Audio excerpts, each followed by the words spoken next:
In a quiet little neighborhood, where the houses all looked like they were cut from the same blueprint, there lived a man who had recently found himself in the middle of an unexpected drama. This wasn't just any ordinary suburban squabble. It was the kind of story that made people shake their heads and say, "You couldn't make this up." The man and his wife had been living happily in their home for years. They weren't flashy or loud. They kept to themselves, paid their dues on time, and followed the rules set by the Homeowners Association, HOA. You know how it goes. Those HOAs can be pretty strict about things like lawn length, mailbox colors, and whether you're allowed to hang laundry outside. But none of that ever bothered them. Life was good. That is, until everything changed overnight. One day, the wife got news no one wants to hear, but many have to face. She was being called away for military duty. It wasn't planned, and it certainly wasn't convenient. She had to pack her bags quickly and move 2 states over to report for service. There wasn't much time to prepare, so she left most of their belongings behind, stashing clothes, furniture, and other odds and ends into storage containers inside the house. Her husband stayed back, promising to take care of things while she was gone. At first, everything seemed fine. The husband went about his daily routine, working during the day and coming home to an empty house at night. He missed his wife terribly, but he knew she was doing important work, and that gave him strength. What he didn't realize, though, was that someone else had started noticing the changes around the house, and they weren't happy about it. Enter the neighbor everyone secretly referred to as Karen. Now, before we go further, let's clarify something. Not all Karens are bad. Some are perfectly lovely people. But this particular Karen? Well, she had earned her reputation fair and square. She was the type who always seemed to have her nose pressed against the window watching what others were doing. If someone painted their front door a shade darker than approved, she'd be the first to file a complaint. If a kid rode their bike too fast down the street, she'd call the parents to scold them. And if anyone dared park in front of her driveway even for a minute, you could bet your last dollar she'd snap a photo and send it to the HOA board. So, when Karen noticed that the husband's wife hadn't been seen in weeks, her curiosity turned into suspicion. At first, she thought maybe they were going through a divorce or renting out the house illegally. After all, why would anyone leave half their stuff behind unless something shady was going on? Her mind raced with possibilities, each more dramatic than the last. By the end of the week, she'd convinced herself that the couple must be breaking some obscure rule in the HOA handbook. Determined to get to the bottom of it, Karen decided to take action. She picked up her phone and dialed the non-emergency line for the local police department. When the officer answered, she launched into her spiel, painting a picture of chaos and disorder. "I think there's something suspicious happening at my neighbor's house," she said, her voice dripping with urgency. "They've abandoned the property and I'm worried about illegal activity. Someone needs to look into this immediately." Of course, Karen didn't mention that her real motive was less about safety and more about enforcing her own version of perfection in the neighborhood. All she cared about was making sure everyone fell in line with her vision of how things should be. Little did Karen know, her phone call was about to set off a chain of events that would leave her red-faced and scrambling for an apology. Because what she didn't realize, and what the police officers soon discovered, was that the woman she accused of abandoning her home wasn't just any ordinary resident. She was a soldier, serving her country far away from the comfort of her own bed.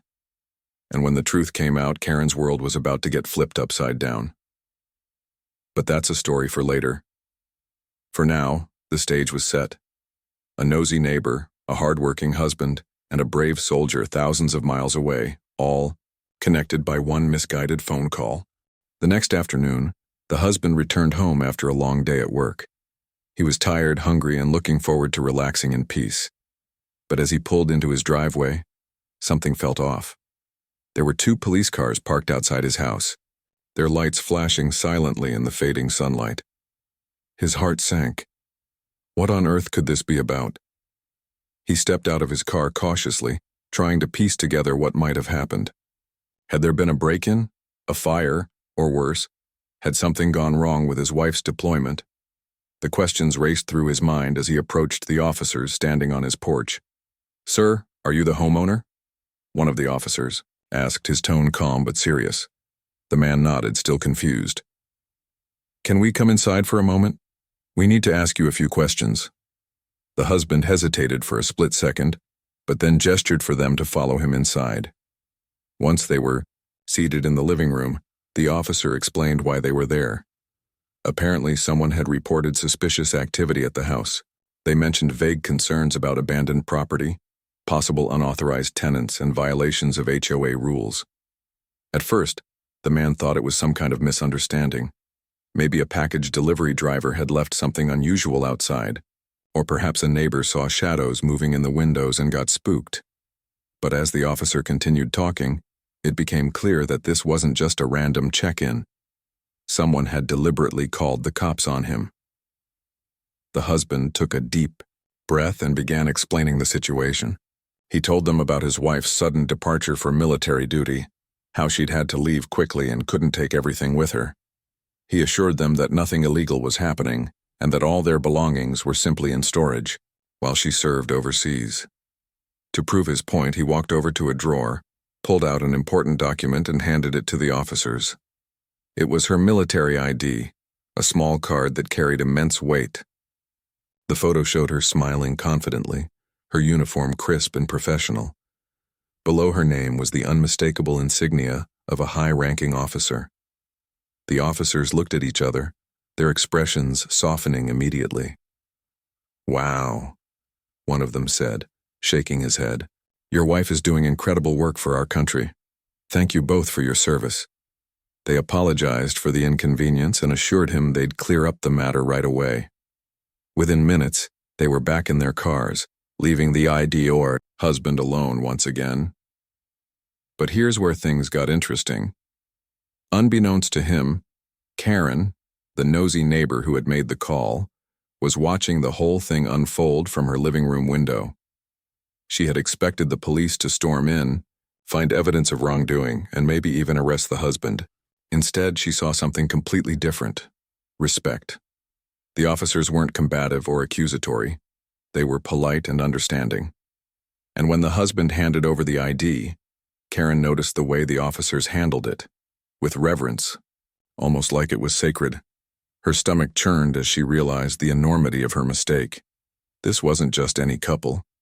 This was a family, sacrificing everything for their country. Her face flushed red with embarrassment, and for the first time in years, Karen found herself utterly speechless. She tried to rationalize her actions. Surely the police would understand that she was only trying to protect the neighborhood. Surely the husband wouldn't hold a grudge if she explained herself later. But deep down, she knew none of those excuses would justify what she'd done. She had jumped to conclusions without knowing the full story, and now she was going to have to face the consequences. As the police cars drove away, Karen stared at the empty space where they had been parked. For a moment, she considered pretending nothing had happened. After all, no one except the officers, and probably the husband, knew it was her who had called. But the guilt gnawed at her relentlessly. She couldn't ignore it. Something had to be done. Later that evening, Karen sat in her kitchen, staring at a blank piece of paper. She wanted to write an apology letter to the husband, but the words wouldn't come easily. How do you apologize for accusing someone of being a criminal when they're actually a hero? Every sentence she started sounded hollow, insincere. Finally, after hours of scribbling and erasing, she settled on something simple but heartfelt. It wasn't perfect, but it was a start. The next morning, Karen mustered up the courage to walk over to the husband's house. Her hands trembled as she rang the doorbell, clutching the folded letter tightly. When he opened the door, she froze for a second, unsure of what to say. But then she forced herself to speak, her voice shaky but sincere. I owe you an apology," she began, avoiding eye contact. "I called the police yesterday because I assumed that something was wrong here. I didn't know about your wife, or her service, or anything. I acted without thinking, and I'm so sorry for causing trouble during such a difficult time for you." The husband listened quietly, his expression unreadable. For a moment, Karen worried he might slam the door in her face, but instead, he sighed and nodded slowly. "It's okay," he said finally. I understand that people make mistakes. Just try to be more careful next time. Karen felt a wave of relief wash over her, though she knew this wasn't the end of the road. Apologizing was one thing, but making amends was another. Over the next few days, she racked her brain trying to figure out how to make things right, not just with the husband, but with the entire neighborhood, because word had spread quickly about what happened, and not everyone was willing to forgive her as easily as he had. Determined to turn things around, Karen came up with an idea. She decided to organize a small gathering at the community center to honor the husband's wife and her service. It wasn't much, but it was a step in the right direction. Little did she know, this decision would change not only her relationship with the husband, but also the way the entire neighborhood viewed her. And so the stage was set for redemption, but whether Karen could pull it off remained to be seen. Karen wasn't used to feeling like the bad guy. For years, she'd prided herself on being the neighborhood watchdog, the one who kept everyone in line and made sure things ran smoothly. But this time, she couldn't shake the guilt. The image of that military ID card haunted her.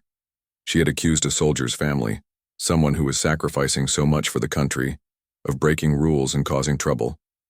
It was a mistake she couldn't unmake, and it weighed heavily on her conscience. At first, Karen tried to brush it off. She told herself that people would forget about it eventually. After all, life in the neighborhood moved quickly.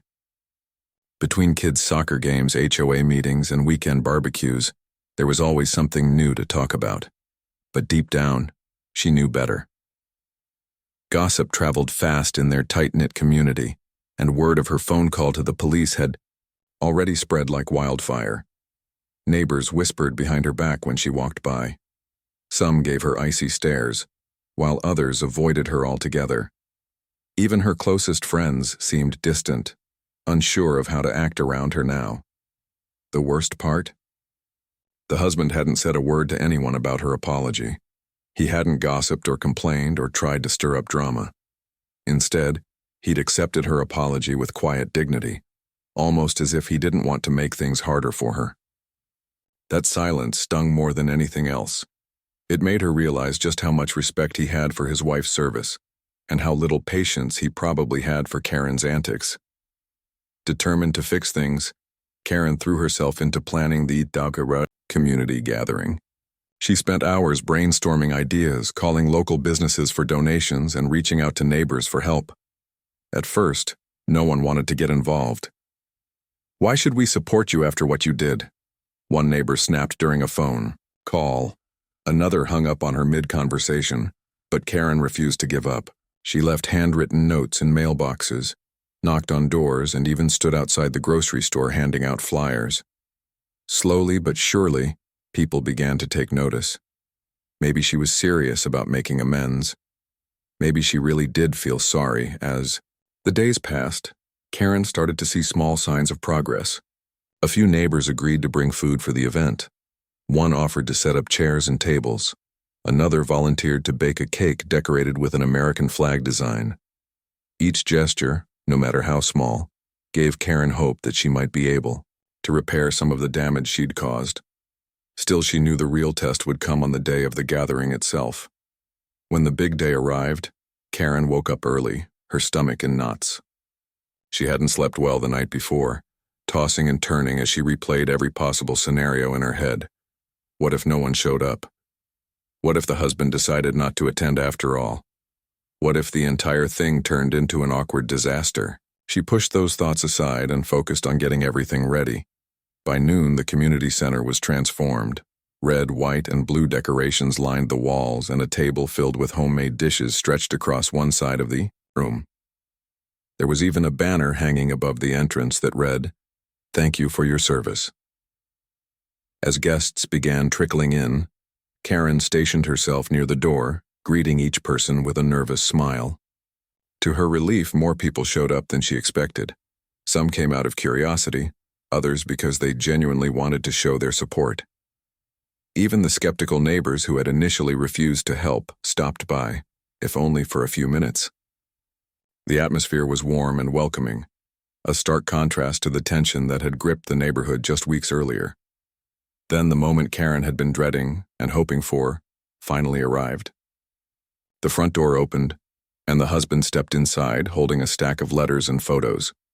His wife had sent them from her deployment, updating him on her experiences and thanking him for holding down the fort at home. Karen approached him, hesitantly, unsure of how he'd react to seeing her again. "Thank you for coming," she said softly, her voice trembling. "I know I don't deserve your forgiveness, but I'm really glad you're here." To her surprise, the husband smiled faintly. "It means a lot that you're doing this," he replied. "She'll appreciate it too when she hears about it." Those simple words hit Karen like a ton of bricks. For the first time since the whole ordeal began, she felt a glimmer of redemption. This wasn't about her anymore. It was about honoring someone who had given so much for their country. As the afternoon wore on, Karen found herself mingling with neighbors, sharing stories and laughing alongside people she hadn't spoken to in months. It was strange, almost surreal, but also incredibly freeing. One of the highlights of the day came when a group of kids presented the husband with a handmade poster covered in colorful drawings and messages of gratitude. "For your wife," they announced proudly, beaming up at him. The man choked up as he accepted it, clearly moved by their thoughtfulness. Karen watched from across the room, tears welling in her eyes. In that moment, she realized something important. This wasn't just about fixing a broken relationship. It was about bringing people together, reminding them of what truly mattered. By the time the sun began to set, the gathering had turned into something far greater than Karen could have imagined.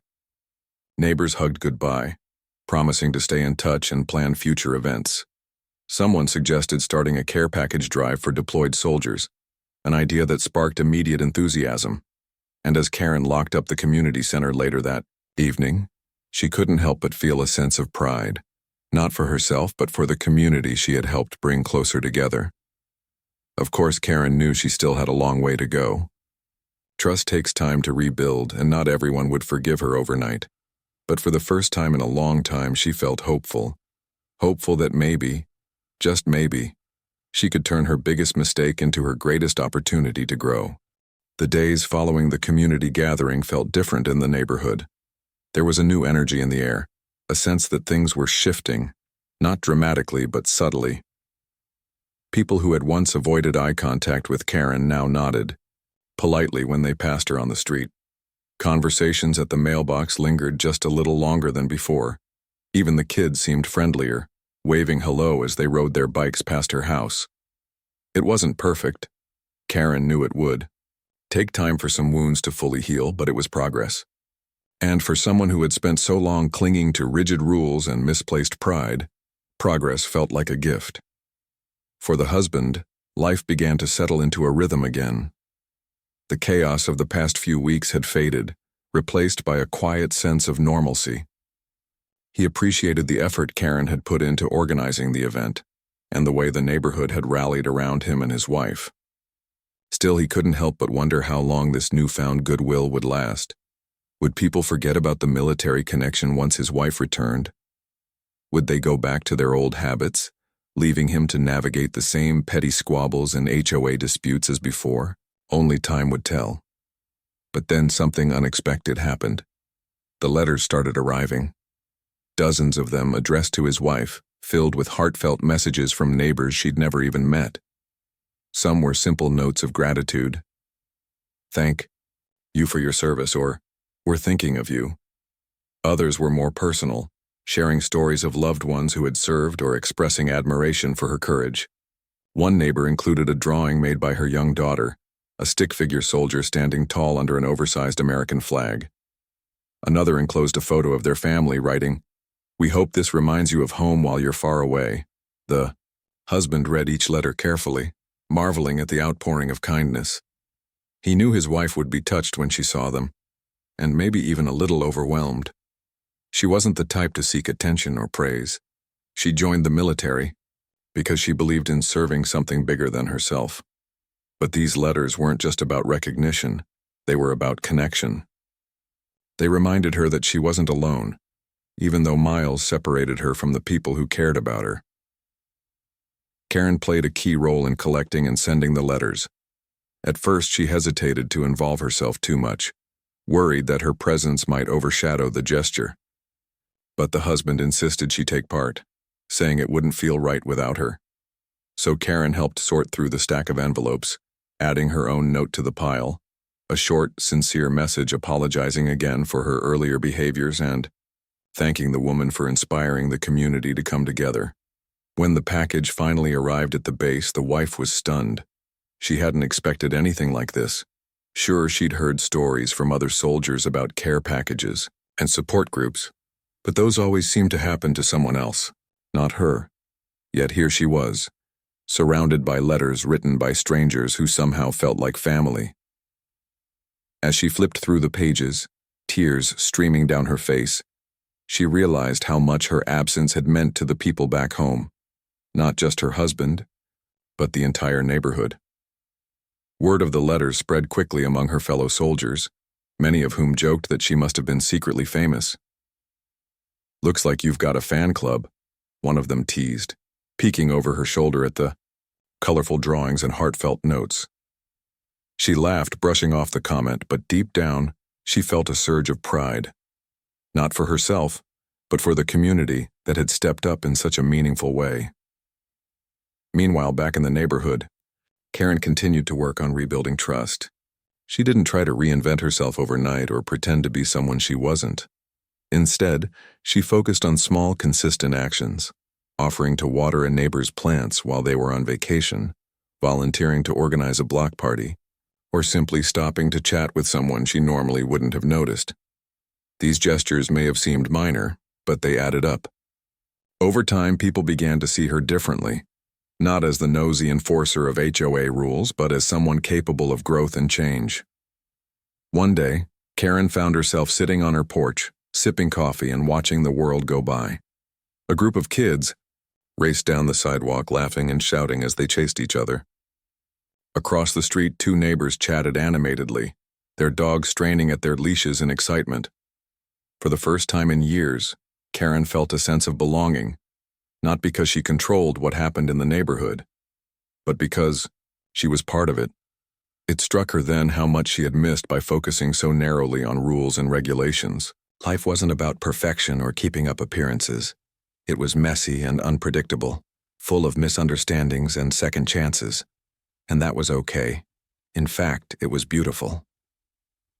As autumn rolled in, bringing cooler temperatures and vibrant foliage, the neighborhood prepared for another event, a welcome home celebration for the wife. Her deployment was ending sooner than expected, and the husband wanted to make sure her return was special. Once again, Karen took charge, working tirelessly to plan every detail. This time, however, she didn't do it alone. Neighbors pitched in enthusiastically, eager to show their support. Someone suggested decorating the street with balloons and banners. Another volunteered to bake her favorite desserts. Even the local fire department agreed to park a truck nearby, its ladder extended to hold a giant "Welcome Home" sign. On the day of the celebration, the atmosphere buzzed with anticipation. Everyone gathered along the driveway, holding signs, and cheering as the car pulled into view. When the wife stepped out wearing her uniform and looking both exhausted and exhilarated, the crowd erupted into applause. Tears streamed down her face as she hugged her husband, overwhelmed by the love and gratitude surrounding her. Karen stood near the back of the crowd, clapping quietly, but feeling a lump in her throat. She caught the wife's eye for a brief moment and gave a small nod, mouthing the words, "Thank you." The wife smiled warmly in return, silently acknowledging the journey they had all been on together. In that moment, Karen understood something profound. Redemption isn't about erasing the past or proving yourself worthy of forgiveness. It's about showing up, owning your mistakes, and doing whatever you can to make things right. And sometimes, if you're lucky, you'll discover that the act of trying can bring people closer than you ever thought possible. The welcome home celebration was everything the wife could have hoped for, and more. As she stood in the middle of the driveway, surrounded by smiling faces and cheers, she felt a wave of emotions crash over her. Joy, relief, gratitude. It was almost too much to process. For months, She had been focused on her mission, pushing through long days and sleepless nights with little time to think about anything else. Now standing here in the familiar surroundings of her neighborhood, she realized just how much she had missed this sense of community. Her husband wrapped an arm around her shoulders, beaming with pride as he introduced her to neighbors she'd only heard about in his letters. There was the elderly couple who always brought over fresh-baked cookies during holidays, the single mom raising two rambunctious boys, and the teenager who mowed lawns for extra cash. Each person greeted her warmly, sharing stories of how her service had inspired them to come together as a neighborhood. Karen, still lingering near the back of the crowd, finally mustered the courage to approach her. Holding out a small bouquet of flowers, she said softly, "Welcome home. I'm so glad you're back." Her voice trembled slightly, but her sincerity shone through. The wife accepted the bouquet with a gentle smile, saying simply, "Thank you." It wasn't a grand moment or a dramatic reconciliation. Just two people acknowledging each other's humanity. But it meant the world to Karen, who had spent so many weeks doubting whether she'd ever truly earn forgiveness. Seeing the wife's calm demeanor and hearing her quiet words of acceptance gave her hope that maybe, just maybe, she was starting to find her place again. Not as the enforcer of rules, but as someone trying to do better. As the evening wore on, the party moved from the driveway to the backyard where tables groaned under the weight of homemade dishes. Someone fired up a grill, filling the air with the mouth-watering aroma of burgers and hot dogs. Kids darted between the adults, laughing and chasing each other with glow sticks as the sun dipped below the horizon. Strings of fairy lights twinkled overhead, casting a golden glow over the scene. It felt magical, a perfect ending to a chapter none of them had expected to write. The wife sat down at one of the picnic tables, cradling a cup of coffee in her hands as she listened to the hum of conversation around her. Neighbors swapped stories about their own lives, finding common ground in shared experiences. One man talked about his brother, who had served overseas and struggled to adjust after returning home. Another woman shared how her father's military career had shaped her childhood. Listening to these stories, the wife realized that her absence hadn't just affected her immediate family. It had touched the entire neighborhood in ways she hadn't anticipated. At one point, Karen joined her at the table, hesitating for a moment before sitting down. She didn't say much at first, content to let the wife soak in the moment, but eventually she ventured a question. "What was it like? Being away, I mean?" The wife thought for a moment before answering. "It's hard to explain," she said slowly. "There are moments when you feel completely alone, even though you're surrounded by people who understand what you're going through. And then there are times when you feel connected to something bigger than yourself, like you're part of something important, something worth fighting for." Karen nodded, absorbing her words. She had never considered what life might be like for someone in the military, constantly balancing duty and sacrifice. Hearing the wife speak so openly gave her a newfound appreciation for the challenges she faced and the strength it took to overcome them. Later that night, as the party began to wind down, the husband pulled Karen aside for a private conversation. He thanked her again for organizing the event, telling her how much it meant to both him and his wife. Then, after a pause, he added, "You've changed, you know. Not just since all this happened, but even tonight. You seem lighter." Karen smiled faintly, surprised by his observation. "I guess I am," she admitted. "I used to think I had all the answers, that I knew what was best for everyone. But now I realize I don't. None of us do. All we can do is try to be kind and hope it makes a difference." The husband nodded, patting her shoulder lightly. "That's all anyone can ask for." In the weeks that followed, the neighborhood continued to thrive in ways no one had predicted. Inspired by the wife's service, several families decided to start volunteering together, packing care packages for deployed soldiers, visiting local veterans hospitals, and participating in charity runs to raise money for military families. Even the HOA meetings took on a different tone, with Karen encouraging discussions about how they could support causes beyond their own backyard. For Karen, the transformation was profound. She stopped obsessing over minor infractions like overgrown lawns and mismatched curtains, focusing instead on fostering connections within the community. When conflicts arose, and they inevitably did, she approached them with patience and empathy, listening to both sides before jumping to conclusions. It wasn't easy. Old habits died hard. But every step forward reinforced her belief that change was possible, even for someone like her. As for the husband and wife, they settled back into their routine, grateful for the renewed sense of belonging they felt in their neighborhood. They often joked about how their quiet, unassuming life had turned into something straight out of a movie script. Yet beneath the laughter lay a deeper truth. Sometimes, the most unexpected events bring out the best in people, revealing strengths and vulnerabilities that might otherwise remain hidden. Looking back, none of them could have predicted how things would unfold. A nosy phone call, a misunderstood situation, and a military ID card had set off a chain reaction that transformed not only individual lives but also an entire community. What started as a clash of personalities ended as a testament to the power of forgiveness, understanding, and second chances. And so the story came to a close, not with a bang, but with a quiet reminder that even in our darkest moments, there is always room for light.